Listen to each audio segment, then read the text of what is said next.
If you don't want to mysteriously disappear from the face of the earth, there are 3 simple rules you must follow. Rule number 1, never go to a national park. Rule number 2, stay away from berries. And rule number 3, don't wear bright-colored clothes. Don't believe me? Let me tell you a few real stories that will make you think twice.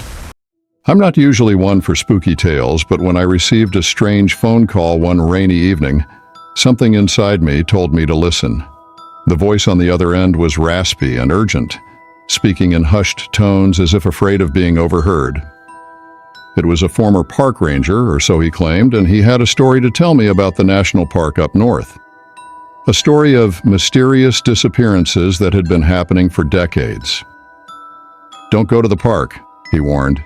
If you value your life, stay away. But of course, being a journalist with a nose for mystery, I couldn't resist the lure of the unknown. I packed my bag, threw in some camping gear, and the next morning, I headed out to the park. The park was beautiful in a wild, untamed way. Ancient trees towered over narrow, winding paths, and a thick mist clung to the ground, weaving through the underbrush like a living thing. I met an old ranger at the entrance, a wiry man with a weathered face and sharp eyes that seemed to pierce through the fog. "What brings you here?" he asked, his voice low and gravelly. "I'm here to investigate the disappearances," I replied. I watched as a shadow of something, fear perhaps, crossed his face. "You should leave," he said, almost pleading. "This place isn't safe. People vanish here and no one knows why. Not really." Ignoring his warning, I ventured deeper into the park. The deeper I went, the quieter it became, as if the forest itself was holding its breath. The air grew colder, and the mist thickened, swirling around me like a cold embrace. It was eerie, but I pressed on. Then, I stumbled upon the first clue, a pair of old hiking boots abandoned in the middle of the trail. They were worn and muddy, but otherwise they seemed normal. As I bent down to inspect them, I noticed something odd, a strange symbol carved into the ground beside them. It looked like a spiral, but broken, with jagged lines jutting out at odd angles. My pulse quickened as I snapped a photo.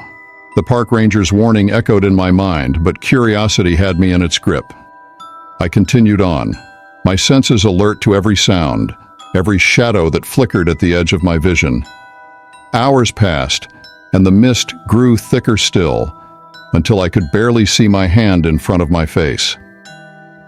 I was about to turn back when I heard it, a faint whisper like the rustle of leaves in the wind, only it was words. Soft, indecipherable words that seemed to come from everywhere and nowhere at once. I followed the sound, moving slowly and cautiously. The whispering grew louder, more insistent, leading me off the path and into the dense underbrush. And then, quite suddenly, I found myself in a small clearing, at the center of which stood a circle of ancient stones, half buried in the earth. The air felt heavy, almost electric, and the whispering grew frantic, as if urging me to leave. But I couldn't move, couldn't tear my eyes away from the stones. There was something about them, something that drew me in, like a moth to a flame. I stepped closer, my hand reaching out to touch the nearest stone. The moment my fingers brushed its cold, rough surface, a shock ran through me and I stumbled back, falling to the ground. The whispering stopped, replaced by a deafening silence that pressed in on me from all sides. And then, out of the corner of my eye, I saw it. A figure, tall and dark, standing just beyond the edge of the clearing. It didn't move, didn't speak, just stood there watching me with eyes that seemed to glow in the fading light. A wave of fear swept over me, my skin prickling with an icy dread, and I scrambled to my feet, every instinct telling me to get out of there. I didn't know what I'd seen or if I'd really seen anything at all, but I knew with every bit of my being that I needed to leave. I ran, crashing through the underbrush, not caring where I was going, just desperate to escape. The mist closed in around me, the trees loomed like giants, and I could feel the forest watching me, whispering secrets I couldn't understand. Finally, I burst out onto the main trail, panting and shaking. The old ranger was waiting there, his expression grim. "I told you to leave," he said quietly. "This park, it's not what it seems. There are things here, things that don't belong in our world." I didn't ask any more questions. I didn't want to know. I just wanted to get as far away from that place as possible. As I drove away, I glanced in my rearview mirror and saw the figure standing at the edge of the trees, watching me go. It was just a glimpse, a shadow in the mist, but it was enough to unsettle me. I never went back to the park. I never wrote the story. Some mysteries, I decided, are best left unsolved, and sometimes it's better to heed the warnings, to listen to the whispers in the dark.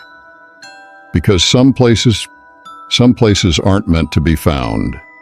Growing up in a small, quiet town surrounded by dense forests, I had always heard tales of people disappearing in the woods. The stories were often whispered among the children at school, passed around like a secret. Adults would dismiss them, claiming it was just the imagination of youngsters running wild. But there was one story that stuck with me, one that involved the berry bushes deep in the forest, a place where people seemed to vanish without a trace. When I was old enough, my curiosity got the better of me. I decided to find out for myself if the stories were true. I had heard that the disappearances always happened near the berry bushes, where the forest grew thick and the light barely penetrated. It was said that the berries were so tempting that people who saw them couldn't resist picking them, and once they did, they were never seen again. I set out early one morning, determined to reach the berry bushes and see if there was any truth to the tales. The forest was quiet, the only sound the crunch of leaves under my boots. As I made my way deeper into the woods, a strange feeling settled over me, like the trees were watching, waiting. After what felt like hours, I found them, the berry bushes. They were lush and full, the berries a deep, inviting red. They looked almost too perfect, as if they were calling out to be picked. I stepped closer, my hand reaching out, but then I stopped, remembering the stories. I had heard about old Mr. Wilkins, who went out one day to pick berries for his wife and never came back. And there was little Lucy Thompson, who was just 8 years old when she disappeared while gathering berries with her mother. The more I thought about it, the more stories came to mind. Each one ended the same way. The person was last seen near the berry bushes, and then they were gone. Despite the warnings, I couldn't help myself. The berries looked so ripe, so juicy. I told myself that it was just a story, that there was no reason to be afraid of a few bushes. I reached out and plucked a berry from the branch. It was cool in my hand, the skin smooth and taut. I hesitated for a moment, then popped it into my mouth. It was the sweetest berry I had ever tasted, and before I knew it, I was reaching for another and then another. As I ate, a strange sensation washed over me. The forest seemed to grow quieter, the colors around me fading. I blinked, trying to shake off the feeling, but it only grew stronger. My vision blurred, and the ground seemed to shift beneath my feet. I tried to move, but my legs felt heavy, as if they were rooted to the spot. Panic set in, my heart racing. I called out, but my voice sounded distant, muffled, like I was underwater. The forest around me seemed to twist and warp, the trees stretching into strange shapes. Suddenly I saw them. Figures, pale and ghostly, emerging from the trees. They were people, or at least they had been once. Their eyes were hollow, their faces expressionless. They moved slowly, silently, their gazes fixed on me. I recognized some of them, Mr. Wilkins, Lucy Thompson, and others I had only heard about in whispers. They surrounded me, their eyes empty and cold. I tried to scream, but no sound came out. I wanted to run, but I couldn't move. I was trapped, caught in their ghostly grip. The berries I had eaten seemed to pulse inside me, a sickly sweetness that turned my stomach. Then, just as suddenly as it began, it stopped. The figures faded away, the forest returning to normal. I stumbled back, gasping for breath. The berry bushes were still there, untouched, as if nothing had happened. But I knew better. I had seen what happened to those who ate the berries, those who couldn't resist their temptation. I turned and ran, not stopping until I was out of the woods and back in town. I never spoke of what I saw, but I knew I would never forget it. The berries were a trap, a lure for the unwary. They promised sweetness, but delivered only darkness. And I knew that someday someone else would hear the stories and decide to see for themselves. They would find the berry bushes and they too would be tempted. And when they reached out to pick that first berry, they would vanish, just like the others, leaving behind only whispers in the wind. This time, I knew the stories were true. I never thought much about the warnings. Growing up, we were always told not to wear bright colors in the forest. It sounded ridiculous to me, like one of those old superstitions meant to scare kids. "Don't wear red," the old folks would say. "The forest doesn't like it." It was one of those things you hear so often you stop questioning it. That is, until my son, Ben, disappeared. It was a warm summer day when we decided to go camping in the woods. Ben was excited, bouncing around with all the energy of an 8-year-old. He wore his favorite bright red shirt, the one with the superhero logo that he insisted on wearing for every adventure. I didn't think anything of it. It was just a shirt after all. We set up our camp near a small clearing. The sun filtered through the leaves, casting dappled patterns on the ground. Ben and his friends were playing hide and seek, darting between the trees, their laughter echoing through the forest. I sat back enjoying the peace and quiet, the kind that only nature can provide. Then, in a moment that seemed both ordinary and surreal, Ben vanished. 1 second he was there, hiding behind a tree, his red shirt a bright spot in the green and brown. The next he was gone. I thought he was playing a trick, trying to scare me. But as the minutes ticked by, my amusement turned to worry. "Ben!" I called out, my voice breaking the stillness. There was no answer, just the soft rustle of leaves. I walked over to where I last saw him, expecting to find him crouched behind a tree, giggling. But there was nothing. No sign of him at all. Panic set in. I shouted his name, louder this time, my voice echoing through the forest. The other kids stopped playing, their faces turning pale as they realized Ben was missing. We searched the area, calling out, checking every possible hiding spot. But he wasn't there. It was like he had vanished into thin air. We spent hours looking for him. The sun dipped lower in the sky, the shadows growing long and dark.